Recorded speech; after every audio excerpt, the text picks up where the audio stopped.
इस महफिल का उसूल है अपना। कई बार लोग ऐसे बैठे, मैं अमीन क्यों कहूं, अल्लाह ने इतनी दे रखी है, वही चार लोंडों से खत्म नहीं हो रही है। तो ये नजर में बिल्कुल ना रखिएगा। हमेशा हमने रब से कसरत दौलत की दुआ मांगी, कभी हमने अपनी अमीरी की बका की दुआ मांगी होती। हमेशा यही कहते हैं, अल्लाह अमीर बना दे, अल्लाह जरूरत पूरी कर दे, अल्लाह पैसा दे दे। लेकिन पैसे वालों, तुम और ज्यादा रो के कहा करो, अल्लाह कभी गरीब न करना। इसलिए कि अगर अमीरी के बाद मोहताजी आती है ना, तो फिर इंसान बर्दाश्त नहीं कर पाता है। वो दिन सबसे मुश्किल होते हैं। अगर अमीरी के बाद मोहताज बंदा हो तो फिर बंदा जीना नहीं चाहता है। अमीर होने की दुआएं मांगते हो, अमीर रहने की दुआएं भी मांगा करो और वजीफे भी किया करो। अगर मिल गई है ना, तो फिर टांग पर टांग रख के ये कहने की जरूरत नहीं, अरे बतेरा है हुए नाम वर्बे निशां कैसे कैसे, जमी खा गई आसमां कैसे कैसे। हमने इतनी सी कम उम्र में ना बड़ी तब्दीलियां देख ली हैं। हमने बहुत छोटों को बड़े होते देख लिया है और बड़े बड़ों को बहुत छोटा होते देख लिया है। तो कम से कम इस महफिल में मैंने दुआ की थी, अल्लाह सबको अमीर बना दे, तो जरूरतमंदों ने आमीन कहा। कम से कम अमीर ये सोच के आमीन कहते कि खुदा ये दौलत सलामत रखना। कह सकते थे ना, अल्लाह सबको सलामत बाकरामत रखे, आमीन। हाँ जी। दुआएं मांगा करें अल्लाह से और कुछ अमल भी किया करें, कुछ अमल भी किया करें। अल्लाह हमारे इन इदारों को सलामत रखे जो आज घर घर में कुरान की रोशनी पहुंचा रहे हैं। बहुत गौर से मेरी बात सुनिएगा। तूफान नूह लाने से आखिर क्या फायदा, एक अश्क ही बहुत है अगर कुछ असर करे।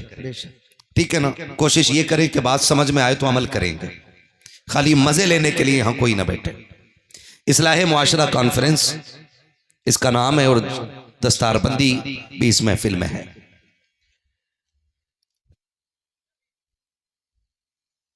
अल्लाह इन इदारों को चलाने वालों को लंबी उम्र दे जो खुलूस से इदारों की खिदमत करते हैं, क्योंकि इनके एहसानात हैं जो हमें आसानी से जनाजे पढ़ने वाले भी मिल जाते हैं और पढ़ाने वाले भी मिल जाते हैं। सच्चाई है, सच्चाई। वरना जिन इलाकों में इदारे नहीं है, उन इलाकों में ईद के दिन फाता पढ़ने वाला मैसर नहीं होता है। अल्लाहु अकबर, अल्लाहु अकबर। कुर्बानी करने के लिए एक ही इमाम चक्कर काट रहा पूरे गांव में, जबकि ये वो काम है जो हर बंदे को आने चाहिए कि नहीं। लेकिन माफ कीजिएगा, हम मौलवियों में गलती निकालने को तैयार रहते हैं। मेरे मुर्शिद इजाजत सरकार रईसुल अत्किया सरकार उवैस मुस्तफा वासी फरमाते हैं कि जो कौमें अपने रहनुमाओं की गलतियां तलाश करती हैं, वो कौमें कभी कामयाब नहीं हुआ करती हैं। हाँ, ये उस मर्द कलंदर ने कहा है कि जो जमीन पे चलता फिरता कुतुब है। उस शख्स ने ये बात कही है कि जो कौम अपने रहनुमा की गलतियां तलाश करती है, वो कौम कभी कामयाब नहीं होती है। लेकिन भला हो हमारी कौम का, हम तो 10 रुपए दे के भी मौलवी को जलील करने पे लगे रहते हैं। एक रसीद कटवा के साल भर इमाम साहब से सलाम करवा दिया, 50 रुपए मदरसे में दे के ये चाहता ही मौलवी मेरे लिए उठ के खड़ा हो। मुझे एक बात बताओ, ये जो उलमा बैठे हैं, इनमें से किसके 8 हाथ पैर हैं? कितने दिख रहे हैं ना? कितने? आंखें कितनी है? सर कितने? सर कितने? कान कितने? तो मतलब जैसे हम वैसे ये हैं, अलग से कोई एक्स्ट्रा चीज नहीं है। लेकिन हम इनका एहतराम क्यों करते हैं? क्योंकि इनके सीने में रब का दिया हुआ दीन मौजूद होता है। बेशक, बेशक। इज्जत करते हैं कि इनके सीने में रब का दिया हुआ दीन है, हुजूर का लाया हुआ कुरान है, इसलिए इनका एहतराम करते हैं। जरा दिल पे हाथ रख के बताइएगा, अगर इज्जत इसलिए करते हैं कि ये कुरान वाले हैं, इज्जत इसलिए करते हैं कि ईमान वाले हैं, इज्जत इसलिए करते हैं कि ये इस्लाम वाले हैं। तो फिर इन कुरान वालों के लिए कपड़े तभी क्यों बनते हैं जब अब्बा मर जाता है? बहुत गौर से मेरी बात सुनिएगा। आपको आपकी दौलत मुबारक हो, आपको आपका पैसा मुबारक हो। इस कौम के लिए कपड़े तभी बनते हैं जब बाप का जनाजा उठ जाता है। हम इस कौम को तभी दावत देते हैं जब अम्मा का 40वां आता है। इस कौम का हक नहीं है कि हम इसे शादी पे भी दावत दें? क्या इस कौम का यह हक नहीं है कि बेटे के वलीमे के दिन एक जोड़ी कपड़े इमाम को भी बना दिए जाएं?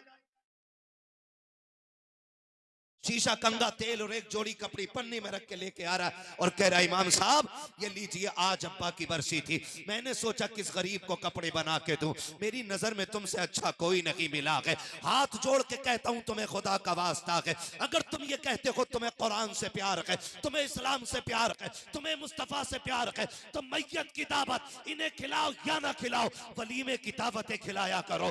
इनको माँ की मैयत पे रोटी दो या ना दो, अपने बेटे के निकाह के मौके पे दावत दे दिया करो, इसलिए कि जिस जमीन पर कुरान वाले कदम रख देते हैं उस जमीन पे खुदा का करम उतरने लगता है। नारे तकबीर, नारे रिसालत, मसलके आला हजरत, फैजाने आला हजरत, जश्ने दस्तारबंदी, फैजाने इल्मे दीने मुस्तफा।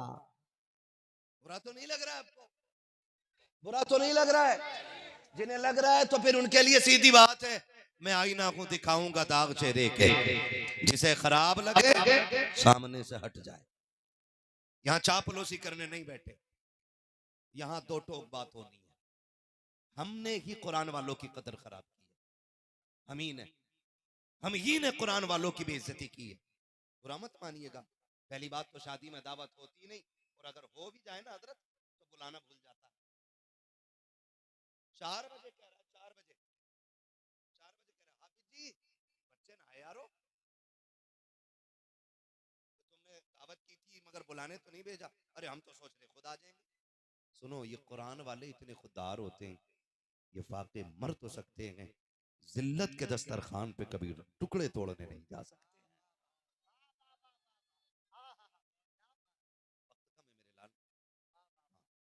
ये याद रखिएगा, ये जिल्लत के टुकड़े तोड़ने कभी नहीं जाएंगे। याद नहीं रहा? मैंने कही थी उससे गुड्डू से बुला ला, और गुड्डू इतना बिजी है कि ये बस पूछो ही मत, पूरा देश चला है। अल्लाह, दिमाग लगाए हम लोग, हमने कहाँ इज्जत दी कुरान वालों को। और हजरत बच्चे आ जाएं तो एक आवाज लगती है घर में, हाफिज जी आ गए, इन्हें रोटी कहाँ खिलानी है? तो कह रहा है उधर कोने में दही डाल के खिला दे। कोने में दही डाल के खिला दे। क्यों?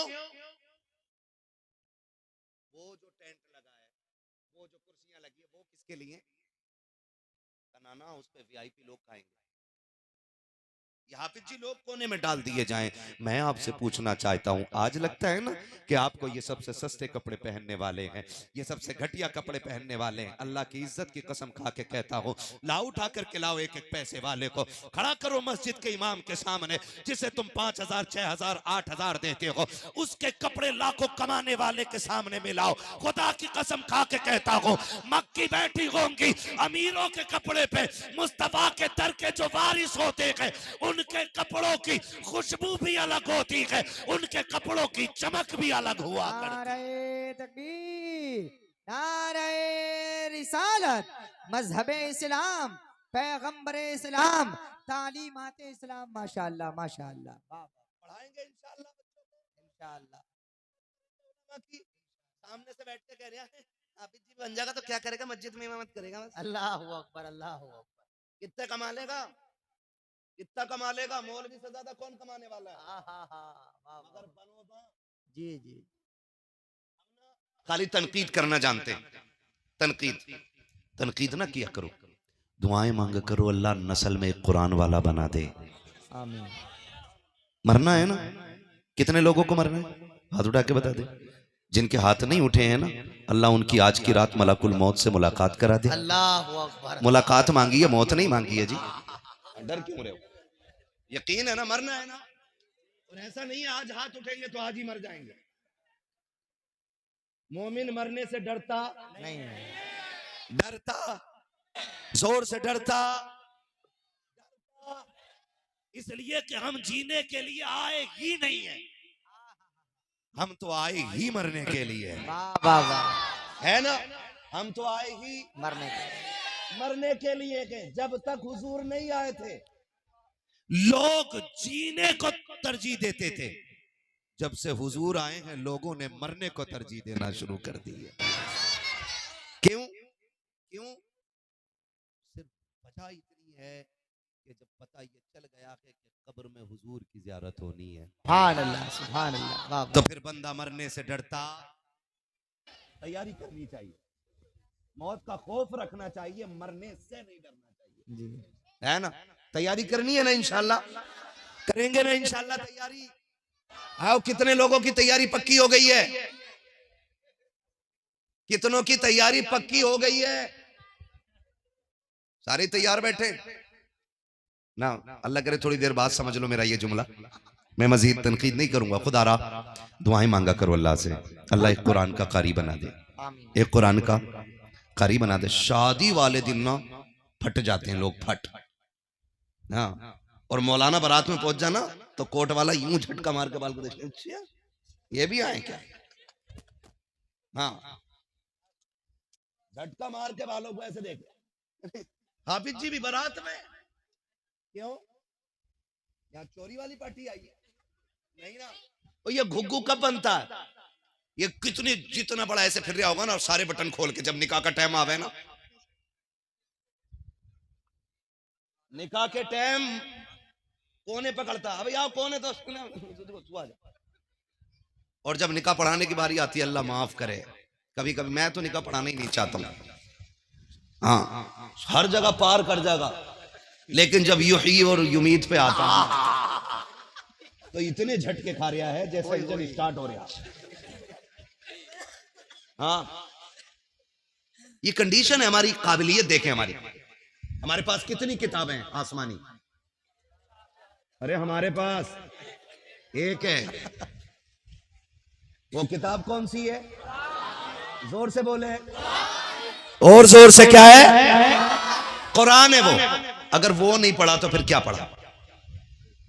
अगर वो ही नहीं पढ़ा तो क्या पढ़ा? फजर में उठ के मैगजीन खोलते, अखबार, आंख नहीं खुली, ऐसे मसल खा रहे हो, गेट पे से उठा के ले जा रहे हो, 15 मिनट पढ़ के चाय की दुकान पे आके कहता, सुनो सरकार अब क्या उसकी बन रही है? कि तुझे किसने बताया? कि हाँ हाँ देख लियो, क्योंकि जितना झूठ अखबार में बोला जाता उससे कहीं ज्यादा फिर ये बोलने लगता। मुझे तो हैरत होती, जिनसे घर नहीं चलते वो देश चलाते। हाँ, हलुए बैठे चाय की दुकान पे, बोले उसकी बन गई पक्की है, वोट किसे दे रहे हो? अरे यार छोड़ो, इसकी बन गई। ये कंडीशन है हमारी। जबकि फजर बाद क्या होना था? सबको कुरान पढ़ना चाहिए था, पढ़ना चाहिए था कि नहीं? कुरान पढ़ना चाहिए था, लेकिन हमने अखबार पढ़े, मैगजीन पढ़ी। इसमें कसूर हमारा नहीं है, कसूर हमारे आबा व अजदाद का है, जिन्होंने होश संभालने के बाद हमारे लिए जिंदगी के लिए हिंदी इंग्लिश को तो लाजिम समझा, लेकिन कुरान को लाजिम न कर सके। हमारी हिंदी इंग्लिश के लिए 12-14 घंटे बचा के रखे गए, कुरान के लिए आधा घंटा ना निकाल सके। बताओ तो सकी, जिस कौम को पढ़ाने के लिए, कुत्ता बिल्ली पढ़ाने के लिए 10,000 रुपए महीने के खर्च किए जाए और कुरान के नाम पे 100 रुपए खर्च करने को तैयार ना हो, उस कौम में कुरान पढ़ने वाले कहां से आएंगे? उस कौम में सलाहुद्दीन अय्यूबी कहां से आएगा? उस कौम में मोहम्मद बिन कासिम कहां से आएगा? वो लोग कुरान कैसे पढ़ेंगे जिन्होंने पूरी जिंदगी कुरान खोल के न देखा होगा? और तुम्हें खुदा का वास्ता है, पढ़ो हिंदी इंग्लिश। हमारा इस्लाम पढ़ने से मना नहीं करता है। डॉक्टर बनो तुम्हारा हक है, इंजीनियर बनो तुम्हारा हक है, आप मिनिस्टर बनो तुम्हारा हक है, लेकिन इस सबसे पहले कुरान के कारी बन जाओ। ये तुम्हारे मुसलमान होने का तुम पे हक रखा। नारे तकबीर, नारे रिसालत, मसलके आला हजरत, फैजाने आला हजरत, फैजाने हुजूर गौसे आजम, जश्ने दस्तार बंदी, इस्लाह मुआशरा कॉन्फ्रेंस, अल्लामा मुफ्ती मोहम्मद हम्माद साहिब किबला। माशाअल्लाह माशाअल्लाह। कोर्स अगर किताबों का ना 15,000 का भी हो जाए तो खरीदेंगे, 20,000 का भी हो जाए तो खरीदेंगे। चल सुबह खड़ा हो मेरे साथ, मैं तुझे मस्जिद के दरवाजे पे लेके चलूं।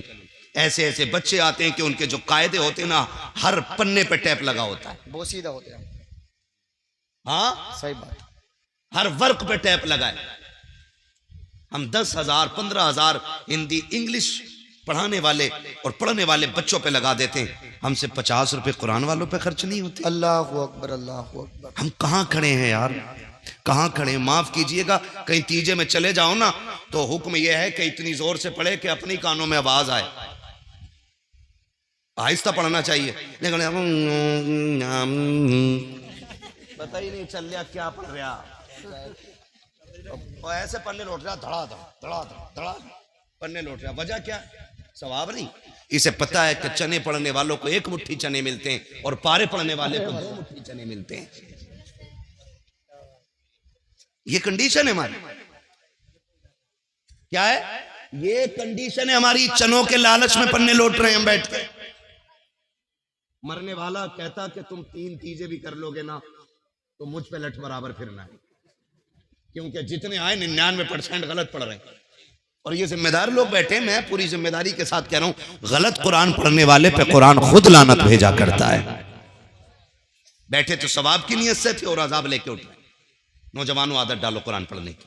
आपकी बस्ती में आपके मोहल्ले में जो आलिम हो, हाफिज और कारी हो, आप उनसे कहो कि मेहरबानी करके थोड़ा सा वक्त हमें दो, हम उस कुरान को पढ़ना चाहते हैं जो कुरान महबूब के सीने पे नाजिल किया गया है। सुभान। और वैसे पढ़ना चाहते हैं जैसे पढ़ के जिब्रील ने हुजूर को सुनाया है। सुभान। है ना? करेंगे कोशिश, ये करके देखो। और कुरान अपना वजीफा बनाओ। कुरान सिर्फ मैयत बख्शवाने नहीं आया था, बेशक। कुरान सिर्फ भूत उतारने नहीं आया, कुरान हमें ज़ाब्ता हयात देने के लिए आया, बेशक बेशक। जीने का सलीका देने के लिए आया। और आज वही नहीं है। अब्बा मेरा और मैं जाता हूं मदरसे मांग के 3 बच्चे दे दो कब्र पे बैठाने। क्यों? ये कुरान पढ़वाना 3 दिन लगातार, बुरा मत मानिएगा, 3 दिन कब्र पे बैठा के कुरान पढ़वा रहे हो आप। हक किसका था पढ़ने का? बेटे का था जी। किसका था? क्यों था बेटे का? क्योंकि वारिस ये नारी भी है और उसकी जायदाद का हकदार ये। तो कुरान किसको पढ़ना चाहिए था? बोलो किसको पढ़ना चाहिए था? आगे मैंने बंदे बैठा लिए तो पीछे वाले ये न सोचे छूट जाओगे आप। किसको पढ़ना चाहिए था? और पढ़वाने के लिए जा रहे मस्जिद में के बच्चे दे दो कुरान पढ़ने के लिए।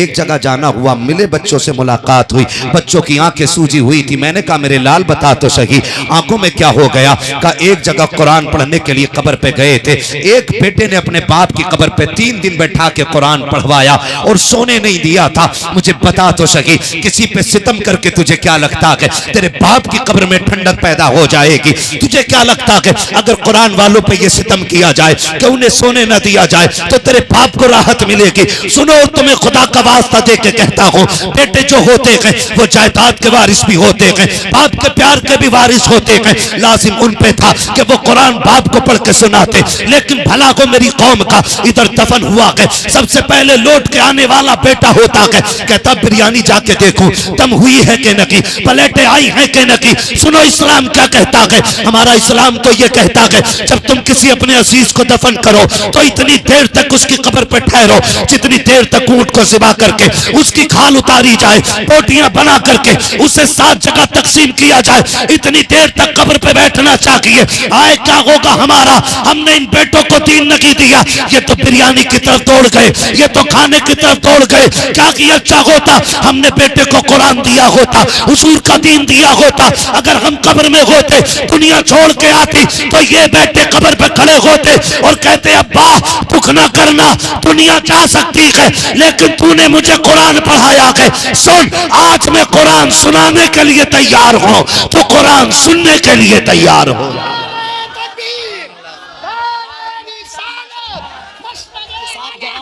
वाह वाह वाह, मुफ्ती साहब जवाब नहीं है। माशाल्लाह माशाल्लाह।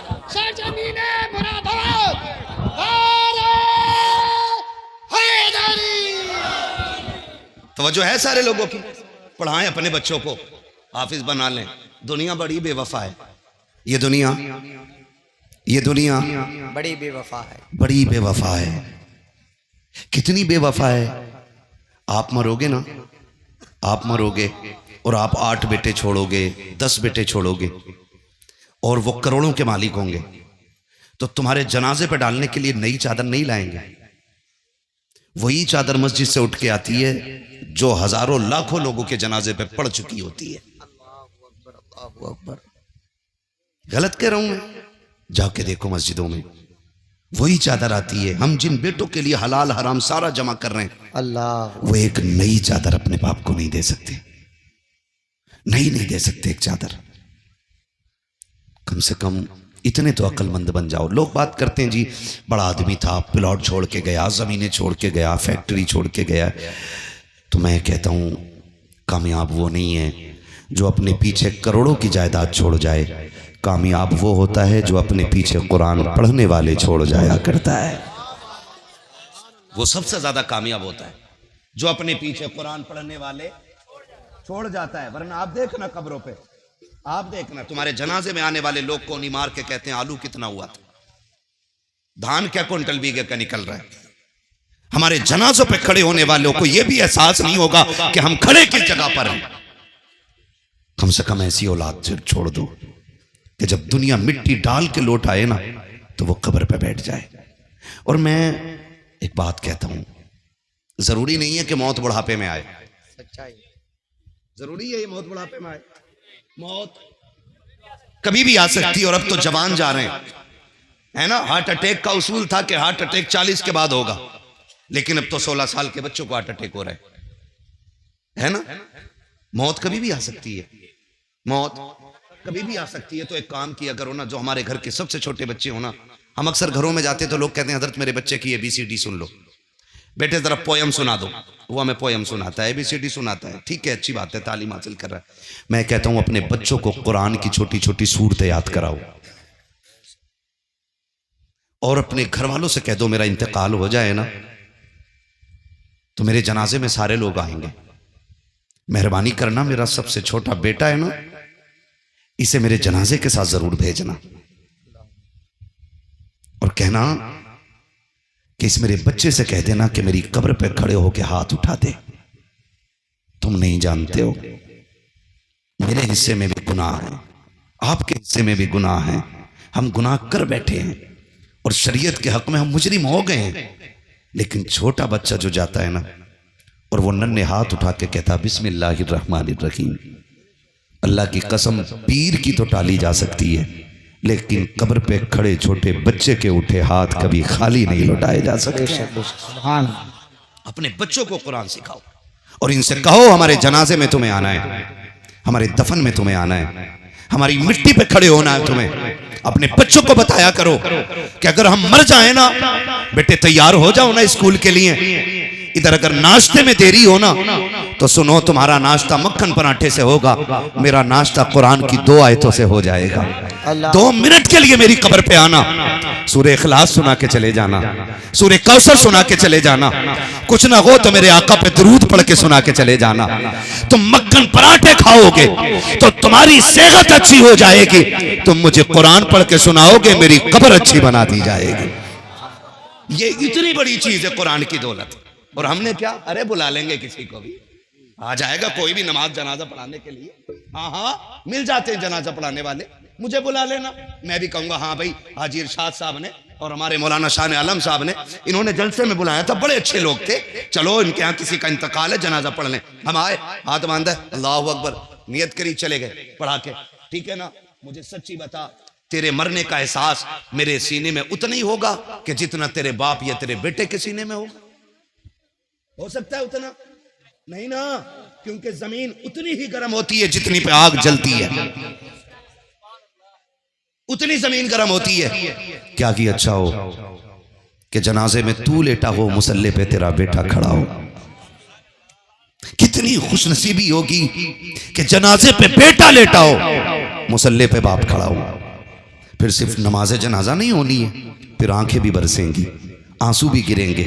और रब इतना करीम है कि भीगी पलकों को कभी खाली नहीं रखा करता है, कभी खाली नहीं रखा करता है। और ये आज 3 हाफिज कुरान बने। लोग कहेंगे लो जी हाफिज जी बनाए इनके बाप ने, हाफिज जी बनाया, क्या कर लेंगे, मेरा तो इंजीनियर बनना है, मेरा तो डॉक्टर बनना है। मैं मुखालिफ नहीं हूँ इस चीज़ का कि आपका इंजीनियर और डॉक्टर बन रहा। आज तुझे बताऊँ ये कितने कामयाब लोग हैं, इनके माँ बाप कितने होशियार हैं, इनका ख़ानदान कितना नसीब वाला है। जब रूह निकलने का आगाज़ होता है ना, पैर की तरफ से निकलना शुरू होती है और जब आके कमर में अटक जाएगी, कमर से निकल के जब सीने की हसलियों में जाके रूह अटक जाती है, तब दौड़ते हैं लोग पानी पढ़वाने के लिए। एक पानी पढ़ने वाले को तलाश किया जाता है, सारी गलियां चेक कर दी जाती हैं, कहीं कुरान वाला नहीं मिल रहा है। लाओ लेकर के आओ इंजीनियर और डॉक्टरों को, लेकर के आओ वकील और जजों को, लेकर के आओ जिसको तुमने दुनिया की सारी तालीमें दी हैं, जिस पर तुमने करोड़ों रुपया लगाया है, ला करके खड़ा करो। बाप से आकर के डॉक्टर कहेगा अब्बा बता मैं तेरे लिए क्या कर सकता हूँ। बाप गर्दन हिला के कह देगा बेटे तेरी कोई दवा मेरे काम की नहीं रह गई है। हाँ हाँ मैंने करोड़ों लगा करके तुझे डॉक्टर बनाया था, लेकिन आज तेरा कोई सिर्फ मेरे काम का नहीं है। फिर बढ़ाओ वकील को आगे, अब्बा मुझ पे लाखों रुपये लगाए थे, बता कौन सा तुझे नुस्खा दूं। कहेगा तेरा भी काम कोर्ट में है, मेरे पास तेरा कोई काम नहीं है। लाओ इंजीनियर को, उसको भी रोक देगा बाप। बड़े बड़ों को लेकर के आ जाना, बाप सबको इनकार कर देगा। कहा बता क्या चाहता है, तब बाप रोक के कहता है आज लग रखा है कि मैंने सबसे बड़ी गलती की है। काश एक बेटे को कुरान वाला बना दिया होता, हाफिज कुरान वाला बना, हाफिज कुरान बनाता, क्या मिलता। तो वो रो के कहता है कम से कम बेबसी की मौत तो न मरता, मेरा बेटा कुरान पढ़ता, मैं मुस्कुराता हुआ जन्नत की तरफ रवाना हो जा। नारे तकबीर, नारे रिसालत, मसलके आला हजरत, फैजाने आला हजरत, फैजाने इल्मे दीने मुस्तफ़ा, फैजाने हुजूर सदरुल्लाह फाजिल। तवज्जो है सारे लोगों की, थके तो नहीं है ना। दीन बड़ी मुश्किल से फैला है हम तक, दीन बड़ी मुश्किल से आया है हम तक। आज तो माफ़ कीजिएगा हम मुसलमान हैं, लेकिन वलीमे में ना बियर चल रही है। हम मुसलमान हैं, बर्थडे पे शराब चल रही है। हम मुसलमान हैं, हम अगर कागज़ कहीं पे अपने पास करा लेते हैं ना, तो यारों के साथ पार्टी में शराब चल रही है। जो बच गए थे नौजवान वो शराब में डूब गए, बाकी जो बचे थे जुए में बर्बाद हो गए। हम कौन है, कौन है हम? फख्र से कहो हम मुसलमान हैं, है ना। आपके जरिए भी उन लोगों तक बात पहुंचाना चाहता हूं जो शराब में डूबे, जो जुए में जाके बर्बाद हो गए। कभी इन चीजों की तरफ न जाना। कह रहा मौलवी साहब तुम्हें क्या पता है, ये तो एनर्जी ड्रिंक है, शराब थोड़ी है, इसे तो बियर कहते। सुन बेटे, जिसे तू पढ़ा रहा है ना, ये वो है जिसने तेरे कान में अजान पढ़ी है और तेरी कब्र पे भी अजान पड़ेगा। ये लुल्ल नहीं है, गवार नहीं है, ये सब जानता है, इसे पता है शराब क्या होती है और बियर क्या होती है और एनर्जी ड्रिंक क्या होती है, ये सब जानता है। हम डूब गए शराब में जाकर के, हमारी कौमों का बेड़ा गर्क हो गया, हम बर्बाद कर दिए गए, कुछ नहीं बचा है।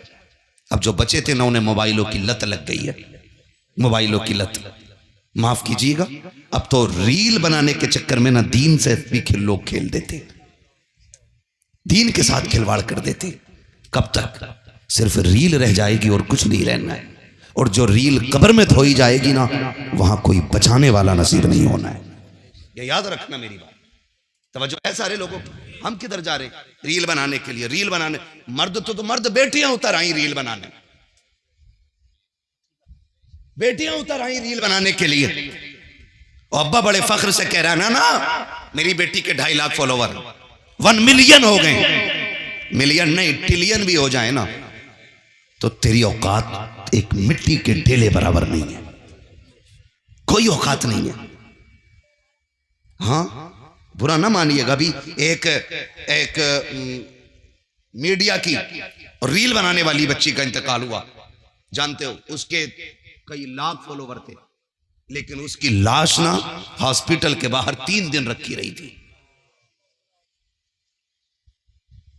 मुंह देखना तो बड़ी बात, अपने लोग उसे लेने के लिए नहीं आए थे।